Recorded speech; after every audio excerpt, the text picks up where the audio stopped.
তোমায় কতবার বলেছি টার্গেট ফুলফিল না করতে পারলে আমায় মুখ দেখাবে না, তারপরেও তুমি বাড়ি গিয়ে ঘুরে বেড়াচ্ছ। স্যার আমি তো আসলে মানে মানে মানে মানে করছো কেন? আমায় কি বোকা ভেবেছো?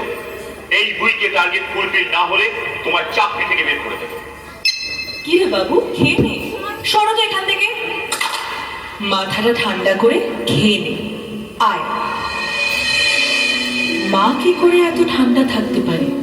সারাদিন সংসারের এত টেনশন, বাবার রাগারাগি, আমার জ্ঞান জ্ঞানানি, কি করে মা এগুলো সহ্য করে সবকিছু এত ঠান্ডা মাথায় সামলায়? আমি কেন পারি না মায়ের মতো?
মা, তোমার কি কখনো রাগ অভিমান হয় না?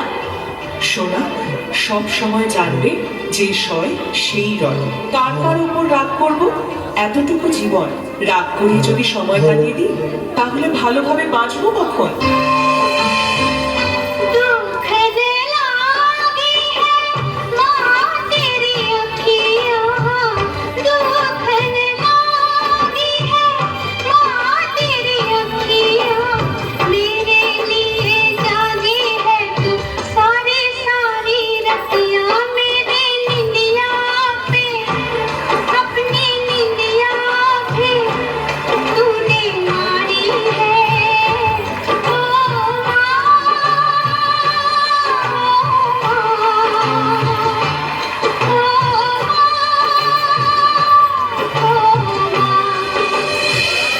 মাই হলো সর্বশ্রেষ্ঠ শিক্ষিকা।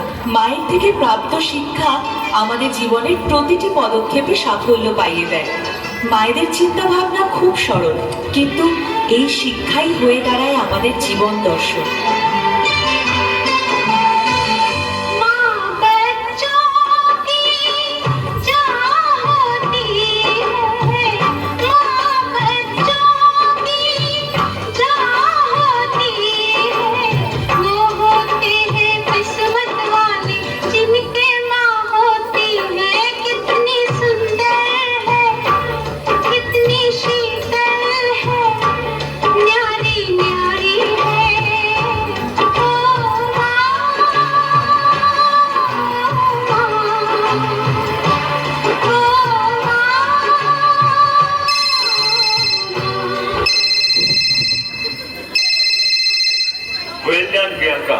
তোমার কাজের জন্য আমাদের কোম্পানি একটা বড় প্রজেক্ট পেয়েছে।